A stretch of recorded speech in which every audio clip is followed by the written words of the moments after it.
Welcome to Triumph IAS. It's a daily mains practice question and answer series. This program is exclusively designed for UPSC CSE aspirants. In this video discussion, we will discuss UPSC CSE mains previous 25-year questions. Question number 1. To what extent did the role of the moderates prepare a base for the wider freedom movement? Comment. Let's start with the introduction of the answer. The national leaders like Dadabhai Nauroji, Firoz Shah Mehta, who dominated the Congress policies during the early period, 1885 to 1905, were staunch believers in liberalism and moderate politics and came to be labeled as moderates. They used the method of prayer and petition, and if that failed, they resorted to constitutional agitation against Britishers. The main body of the answer should be role of moderates in widening the base of India's freedom movement. Number 1. They trained people in political work and popularized modern ideas.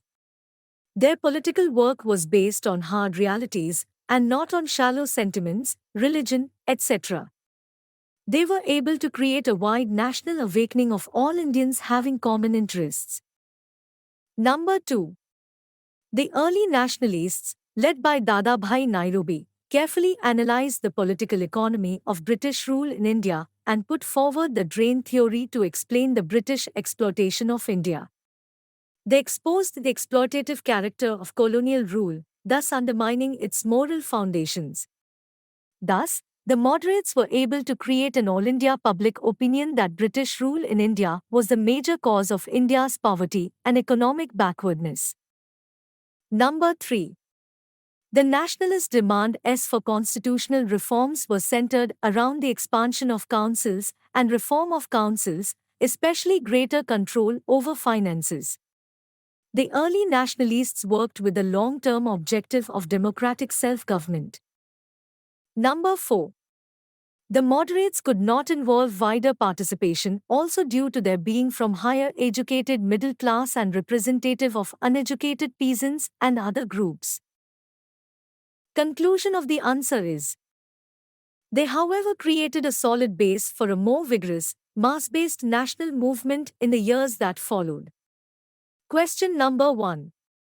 While the national political parties in India favor centralization, the regional parties are in favor of state autonomy. Comment.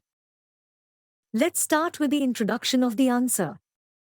Federalism is one of the basis structures of our constitution, under which in normal circumstances powers have been divided between the center and state.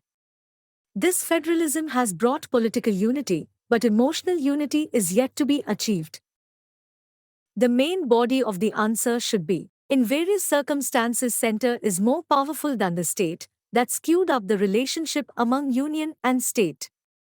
Examples are centralization tendencies. Number 1.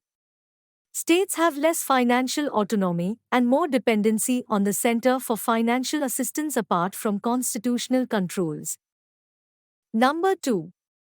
Center is resorting more towards ordinance route for making laws rather than doing the healthy discussions in the parliament. Number 3. Infringement in the area where states have some autonomy, especially in the area of residuary powers, state lists. Number 4. Use of Article 252 and 256, President rule, most often, and issuing of directives under the same. Number 5. Appoint of governors and misuse of the office of governor. Number 6. Power to make laws with respect to state lists also being taken by the center. Number 7. Provision of planning commission, quasi-federal nature and division of power are inclined towards centralization. Number 8. Center has started making schemes in the area of health too which may not fit for all the states. This creating a case of confrontational federalism rather than cooperative federalism. These are the reasons which are giving up thrust to the demand of state autonomy. Regional parties which are being seen mushrooming favor state autonomy because: Number 1. National parties are less vocal about local issues. Number 2. Most often, national parties try to weaken the state party aspirations and create factionalism. Number 3. For the development of the local regions. Conclusion of the answer is thus a rise of regional parties not only changing the face of federalism from cooperative to confrontational and competitive, but it will going to change the political representation in the lower houses too, which will going to help in constructive development of polity as well as the country. Question number 3. Do you think India will meet 50% of its energy needs from renewable energy by 2030? Justify your answer. How will the shift of subsidies from fossil fuels to renewables help achieve the above objective? Explain. Comment. Let's start with the introduction of the answer. The most ambitious of the 5 targets is the country's aim to draw half of its energy requirement from renewable sources by 2030.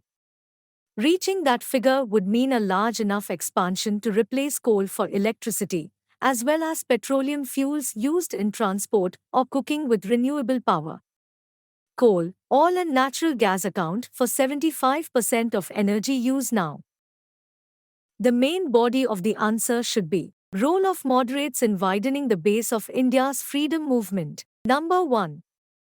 The original renewables goal doesn't include large hydropower dams or nuclear plants, which would count toward non-fossil fuel sources. Those two already combine for 53 gigawatts, according to government data, with more projects already under construction. Number 2. India will reduce emissions intensity per unit of GDP by 45% by the end of the decade. Number 3. The country has made rapid progress in this area and policy makers have often spoken about surpassing the Paris target. The emissions intensity of India's economy has already come down by more than 24% from 2005 levels.